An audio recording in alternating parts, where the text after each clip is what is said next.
Hi there, this is my Bakhmut Soledar on its own update video because my entire frontline update was too long and unwieldy, so I've split it down. This is just this area of the front line. Please check out my general frontline update if you want to find out what else has happened on the front line. Thank you, and we'll come south now to Bakhmut and Soledar, where there's obviously an awful lot to say. Now, the first thing to do is show you my map from yesterday. I haven't changed it from yesterday at all. Okay, and I'm going to go straight down just to remind you this is Yakovlivka in this area where they took that first and they put pressure on Soledar. Much all of Bakhmutska fell, and a lot of Soledar fell yesterday. And then we had this move towards the mines, and I have the Russians controlling the mines at the moment, as that was what was uh, the idea from yesterday. And let's go through a whole bunch of sources and see what we can make of that. So Defmon says the Ukrainians repulsed attacks in the area of Soledar, Krasnohora, Pidorodna, Silizh, and Bakhmut. And this is his estimation of the map. So just to remind you that we have Soledar here, Krasnohora there, and Pidorodna there, just north of Bakhmut city. Okay, so repulsed attacks around all of these places. And the map that he sees as being sort of accurate would have Ukrainians controlling the mine and actually the Russians much further back here. And indeed, going down into Soledar, into the southern parts, the southeastern parts of Soledar, although there's pressure from the Russians forward, that the Ukrainians still hold this and still hold those warehouses that actually reporting in Ukraine said that they held yesterday. So this is definitely much more charitable to the Ukrainians than we understood yesterday. The Ukrainian border guards repelling Russian attacks near Bakhmut, and I include that because the border guards appear to be really quite uh, doing quite a lot of work in Soledar in around Bakhmut. So you hear them mention the Ukrainian border guards there quite a bit. No report says Russian forces claim that they took over the salt mine. This is false, but they did make progress. Main battles are fought in the center. So here, the center for him, for no reports, is actually not this middle bit here, but kind of up towards there. So he's saying the main battles are being fought up around here. Uh, um, at least that's what I can understand from his map there. Main battles are fought in the center and on the eastern outskirts where the Russian units are pushing from Yakovlivka. So eastern outskirts would be kind of northeastern there. So he's saying that the Russians are pushing from here, from Yakovlivka, coming over. This is high ground here, so come down the high ground and pushing in these northeastern area. And he says a center, which he sees this as a center there. Um, uh, and he says this morning the Ukrainians repelled an attack on Krasnohora as well. Okay, so that's what he says.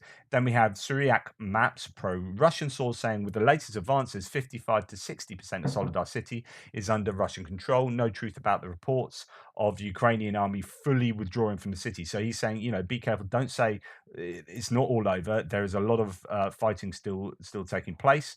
And indeed, oh no, that's something that I'm going to come to later. Sorry, I meant to say this one. So this is how he sees it. So the salt mine's still in Ukrainian hands, actually. Russians pushing up north. I don't know. That's actually slightly twisted. That the north would be there. So he's the orientation of this map is not correct. So I think north goes up through there. But actually, so he does have the. Sorry, completely wrong. This salt mine, the touristy part, this map does have control over. God, I don't know why he's twisted that mind. So actually, this fits more in line with what I have, except possibly even more to the north here. So I think he has the Russians in control of this area. There. Okay. Then we come on to Kenneth Gregg saying, I have postponed this update, waiting for permission to reveal some big news. As everyone probably already knows, the Russians were allowed to advance 4 kilometers towards Soledar. Allowed to advance. Interesting. So talking about the tactical withdrawal. Media in the north are reporting that Soledar will fall and the road to Bakhmut will be open. This will not happen. The reason we let them through is that we are using the well-developed tunnel network in the salt mines to take the orcs at the back. This is what happened this morning, and I can promise you that the Russians were caught off guard. The fact that they had already moved their artillery into the area made it easy for us to take some of them out. There are dozens of hidden exits and entrances that our attack groups can use. Of course, we use NLAWs and Carl Gustavs, so those are ATGMs, anti-tank guided missiles. This effectively means that the Russians can't control the area east of Soledar. To achieve this element of surprise, the General Staff decided that we temporarily abandoned Bakhmutska. In plain English, this means that we allowed the Russians to advance in order to arrange a trap for them. The tunnel network stretches around the entire Soledar. We know the entire network, and the Russians have no idea about them. Really interesting bit of information that, if true. In the south, our air force have made several attacks, and in fact, they've lost a plane around Bakhmut. On the eastern bank of Dnipro, the special target on Oleshki and Radensk actually is going completely off to a different area there. So that is fascinating. They're saying basically, coming from the east, they can use ATGMs and take out I don't know whether it's mechanized stuff. You presume so with the use of ATGMs, but still unsure. I mean, the salt mine means an awful lot of things. So that's the salt mine, but it could be that this touristy part of the salt mine, with the railroad going through it, is still under Russian control. So just unsure of that. Some people have it, some people don't. As you saw with Defmon, he still has this warehouse under the control of the Ukrainians. So it's really difficult to work out. Now, here is some first-hand claims from Ukrainians themselves. This is an update from today by video. So I will read out the subtitles for those who are listening on audio. So it's a good 4-minute video. I'll try and speed it up by just reading out what they say. We'd like to calm everyone down. When it comes to yesterday's hysteria with Soledar and Bakhmut, it was promoted by informational agents saying that everything is lost and captured. Don't listen to anyone. These cities are under the control of the armed forces. Telegram channels, bloggers, Russian informational sources are trying to sow discord in our ranks. So they say, and again, you can always say that this might be the case going the other way. So this could just be informational warfare on behalf of the Ukrainians.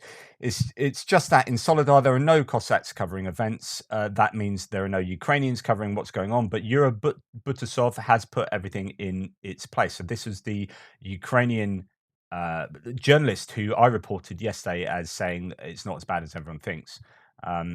And yesterday, these scumbags spotted our position. A mortar bomb dropped 3 meters away and slightly damaged our equipment, our weapons. But we repaired them overnight and already been using it since the morning. Friends, sorry, briefly on the hysteria about the assault on Bakhmut. The Russians received reinforcements from the ranks of their airborne smackhead Alco troops who served previously. Take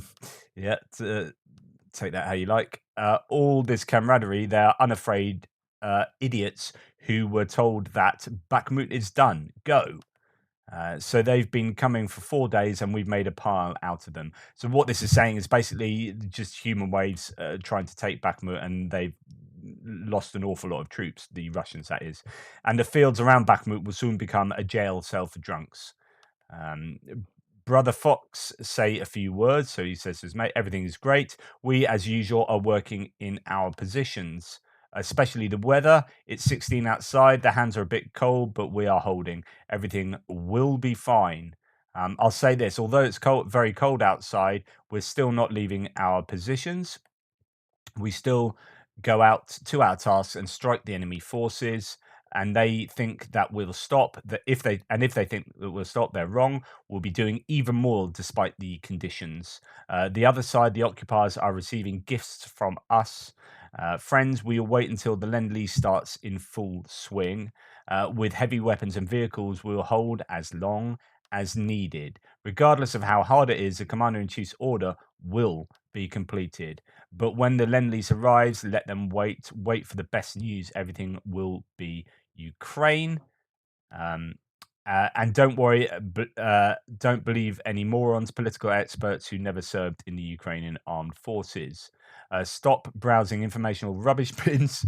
There are primary sources. There's a main intelligence directorate. Of course, that's slightly problematic because the main intelligence directorate is going to be part of the information space that of which they are talking and denigrating. As general staff only use their intelligence. So then this makes you think, is this directly coming from the general staff? So again, take it with a pinch of salt. The fact that wagons and mobiks are being moved back and forth from Belgorod and Kursk Oblast to Bulbastan in Belarus. Um, they already advanced. Everyone is ready for when they will advance. Let them come. We'll see how this ends this time. Believe in the armed forces, believe in Ukraine, glory to the nation. And there you go. So that's that. That's it's difficult to know how truthfully to take these things. That is clearly some kind of propaganda. We must be careful of confirmation bias, which is the propensity to give more value to sources that accord with your own beliefs. So if you believe that the Ukrainians are the good guys and you want them to win, so this is also the wishful thinking fallacy, it's very easy to try to believe Ukrainian sources that defend that narrative. You tend to accord them more value and truthfulness than Russian sources who don't accord with that narrative. And likewise, for pro-Russian entities, you're much more likely to believe Russian sources. This is just how we operate. So, like, I'm trying to navigate my way between these because I want to find some kind of truth, and that's difficult. And sometimes I might get it wrong. Who knows? This is Igor Gherkin, who is reacting to Prigozhin's tale of how Bakhmut and Soledar are immensely fortified and calls their assault a wasteful endeavor. He says the capture of these strongholds is months away, and in any case, will only bring tactical victory. This is really fascinating because actually, that's kind of what I was saying yesterday, that in the grand scheme of things, if Bakhmut is lost, on a map, yeah, okay, bad, possibly. And might that lead to Seversk falling? Could you see Kremina to Bakhmut becoming a line there and all this area being lost here? Yeah, that might happen. What does that say about the whole war? Probably not a lot, because remember, this whole area used to be under Russian control. And this whole area used to be under Russian control. So that small area really isn't the be all and end all. I mean, it's important if you want to take Sloviansk, Kramatorsk, and the rest of these areas. And as I say, there is strategic importance for Bakhmut. If you're thinking about Donetsk as an entire oblast, then yeah, of course, it's strategically vital. You can't have this without having Bakhmut. So it's an absolute, absolutely important. But in the whole operational context of the war, Ukraine losing that, you would assume would be temporary, uh, and then a counteroffensive would come in. What I'm trying to say is not the end of the world, even if it did happen. But here, Igor Gherkin is saying it won't happen, or at least if it does happen, it won't happen properly for months. As for the message about the alleged breakthrough of the Wagner into the center of Soledar, I don't have any clarifying data at my disposal. In any case, the capture of the Bakhmut Soledar agglomeration is far away. Battle of attrition, mutual, can continue for more than 1 month. And even if our troops win a tactical victory in it, then strategically we have already lost, once again throwing the best forces and means at an unusable object. So the point here is that if they do end up winning and taking Bakhmut, they will have expended so much of their capacity and capability, really, that to then continue to do that line I was talking about, let alone Sloviansk, Kramatorsk, and elsewhere, it's just too much to ask. The Bakhmut has used up so much of their ability to go further on. The blame for this, of course, is not with Prigozhin and not the Wagner command, but the general staff of the Russian armed forces. But responsibility should not be completely removed from the private companies, for the commander who allows such mediocre and fruitless wasting of his soldiers, even acting on orders, cannot be considered a good military leader in any case. So, wow, that's really damning of both the mainstream Russian forces and Prigozhin and the mercenaries. Yeah, fascinating stuff. As we come down, so okay, what else can we say about Solidar and then going down south? But let's first look at what the ISW say, Institute for the Study of War, American think tank that accumulates all of the claims from both sides. Geolocated footage shows. And by the way, someone slagged me off for using ISW as a resource. And that's like people who slag off Wikipedia without knowing how Wikipedia works, right? These information accumulation and aggregation sources like ISW, and it's very much like Wikipedia, are as good as their footnotes. If you're going to slag off Wikipedia, you need to know, ISW, you need to know where the sources that they are using come from. Now, here, after each claim that I make when I read out their claims, so each claim the ISW makes is defended by a footnote, and each of those footnotes are invariably pro-Russian sources when they're talking about Russian claims. They'll say the Ukrainians have claimed this, Russians have claimed this. So if you're going to slag off ISW, and you're pro-Russian, and you're attacking me for using ISW, you're actually attacking the Russian sources. So you're saying I can't believe you use ISW. Well, they are very clear in saying. So if I go to 26 here, so here's a claim. Geolocated footage shows a Wagner Group fighter in the Artemosi plant in central Omsol plant in central Soledar. That's going to be a Russian uh, claim. And 27, where all these claims about Russian military bloggers also broadly claim that the Wagner Group forces are fighting around Soledar in the streets in Pidorodny, Krasnohora, Krasnopilia, Blagodbatny, Razdolivka, and Vasily, and the Wagner Group fighters have taken complete control of Pidorodny. So these are huge claims from the Russians in 26 and 27. Well, 27 particularly. So we go down here and we see that actually that's a military blogger on Telegram, a pro-Russian military blogger, and the first one is a Russian. Oh no, second one is another military blogger on Telegram. Right. In fact, three military bloggers on Telegram. Right. So they've got three sources for that claim. They've got one source for the previous claim, and the one before that was the Russian MOD. One before that, you can see, is War Gonzo. Okay. And then one before that is Ukrainians on Facebook, their general staff page. So it's really cheap and actually not worth anything to attack my use of the ISW. The ISW is an aggregator of other claims. So understand that. Okay, so as you can see, the Russians are making huge claims about basically having. Well, first of all, the claim here is that this Nazi Artemis Masol plant there is under their control, which I agree with. But then they're also making claims about Krasnohora, Pidorodna, Vasily up here, Rozdolivka, controlling all of these places. And of course, that's clearly not going to be the case. So, you need to be careful as to who you believe, obviously. So as we go further down, ISW has not observed visual confirmation to corroborate these extensive claims beyond footage of the aftermath of urban combat and fighting in residential buildings in Soledar over the course of January the 6th and 7th. A Ukrainian military correspondent, that's who I talked about yesterday, posted a geolocated picture of himself in front of the Soledar salt mine in the northwestern Soledar, indicating the Ukrainian troops hold the northwestern part of the settlement and repelled reported Russian attacks on this part of the mine. It's worth saying that it's easy to do. That the salt mine here, I mean, the salt mines have tunnels that go around all over the shop. There's also this touristy part of the salt mine there. And so it's, as I say, it's very easy to confuse both of those places and say, well, the salt mine was captured. Actually, it's this touristy kind of salt mine area as opposed to the actual salt mine in this location. And that's where you can end up, getting a wrong sense of exactly what's going on.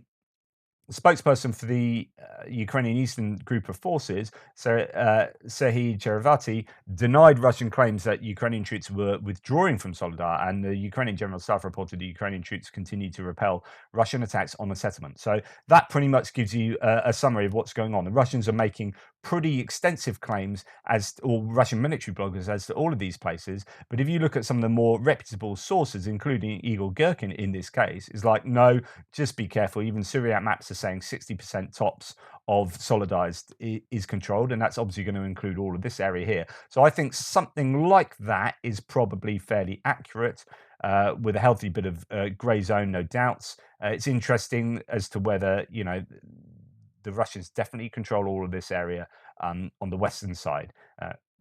But as we come down to Bakhmut, we have other claims to consider. So as we come to look at the eastern suburbs of Bakhmut, let's go to Rebar, who on Telegram said, and just to say what they say about the end of their Soledar section, situation Soledar is critical for Ukrainian formations. Russian forces have broken through first and second lines of defense. The forces of the 128th Guards Brigade have fled the lines, and the ideologically savvy members of the armed forces of Ukraine are resisting. So on and so forth.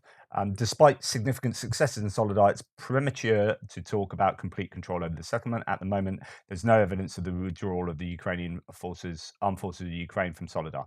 To the northeast of Bakhmut, they continue. The military personnel of the Russian forces, armed forces, drove out the combined detachments of the 60th and the 17th Brigade of the armed forces of Ukraine from the village of Pidorodne, opening the way to the encirclement of the Bakhmut garrison from the north and reach Krasnohora. So again, this is that claim that they've pushed out the Ukrainians from Pidorodne and that they've reached Krasnohora.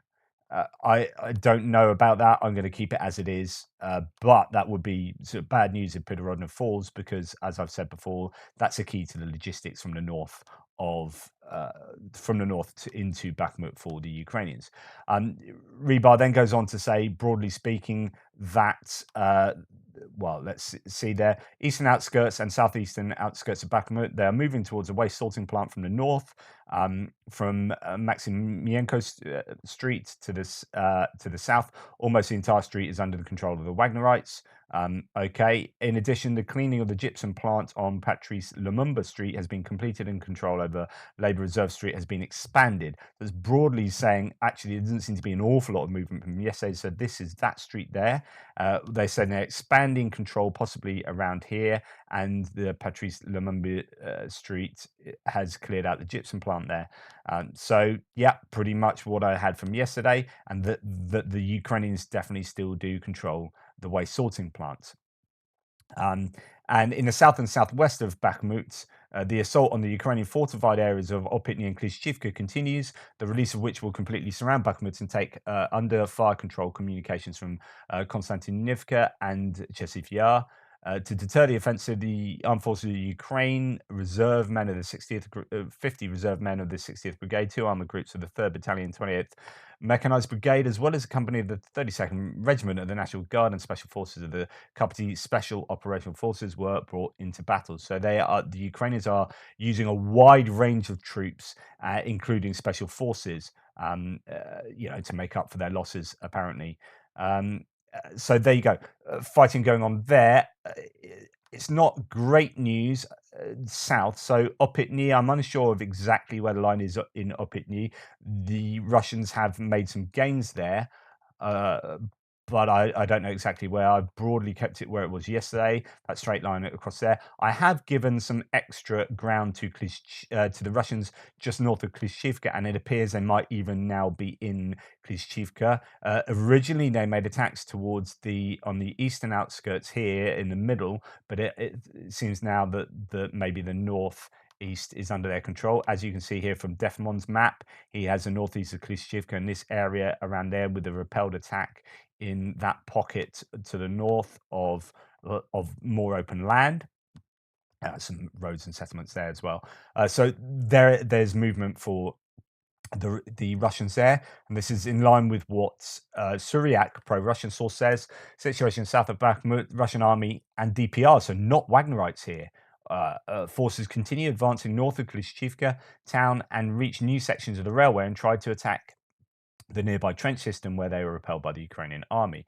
My idea is that actually it's slightly more worrying here maybe than Soledar. I mean, this is knocking at the door of Bakhmut itself here, right? They are encroaching on the southern suburbs and they're on the eastern suburbs. So actually, this is more of an immediate problem than Soledar. Soledar is hugely important, don't get me wrong, and it's a key to these logistics, arguably. Pidnorodny too. But the eastern and southern suburbs, they're actually there. And Klishchivka, which is key because if Klishchivka goes, I know there's it's not so easy because there's entrenchments behind there on this higher ground. So it's not like if Klishchivka goes and suddenly they're going to be at Ivaniska or behind. But this is important for holding the Russians back here. Otherwise, they get really an encirclement that starts looking like that. And Bakhmut's really in trouble then. So it's really important that Klishchivka remains, but also Opitny. And there's somehow the Ukrainians can maintain some defensive line around here, as well, obviously, as the east.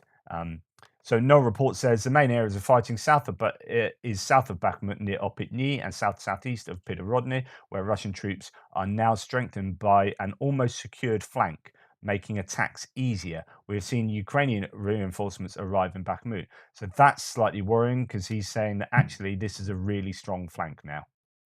That here the Russians appear to be, once you've got to this area and you've kind of reinforced it and you don't lose it for a few days, then you start being able to clear out all this area behind and make this far more secure. And then you can start building in defenses here and get your logistics sorted out, and then that just gives a much greater strength to here. All of the stuff that used to be over here can now move further up. Obviously, there's still going to be artillery pounding this whole area, to be fair, and multiple launch rocket systems too, no doubt. Yeah, so that's really for the area. Well, let's see actually what Defmon says. The Ukrainians repulsed attacks in the area of Ozernirivka and Klishchivka. Russian Telegram reports continue fighting in Opitny. Yep, not too much detail there, but I think it is pretty tough down in the southern areas of Bakhmut, just as much as the northeast. But it's worth also repeating at what cost. Graphic drone footage posted on January the 7th shows the corpses of Wagner Group forces scattered near Bakhmut, indicating the combat in this area continues to be highly attritional. And I showed you one of those images yesterday. There are just so many of those sorts of images. It is incredibly attritional, but then again, it's going to be attritional for both sides, just more so for the Russians, but they are prepared to lose that many more people because they are, for them, expendable, being for Wagner being convicts and mobilized troops, maybe for the Russian forces, or indeed militia from the DPR, who might also be mobilized troops that they see as expendable. Thanks for watching that Bakhmut update. Please like, subscribe, and share. I appreciate all of your support. All the details of how you can support the channel are down below. But just watching is fantastic, and your comments most of your comments are absolutely fabulous on this channel. Really do appreciate that hugely, and so do other commenters. So props for you guys who contribute so meaningfully. I may be able to do a Ukraine war update extra later, but I might not. I don't know.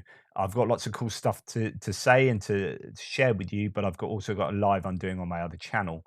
So I don't know if I'm going to have time. If I do, it'll be much later today. Thank you.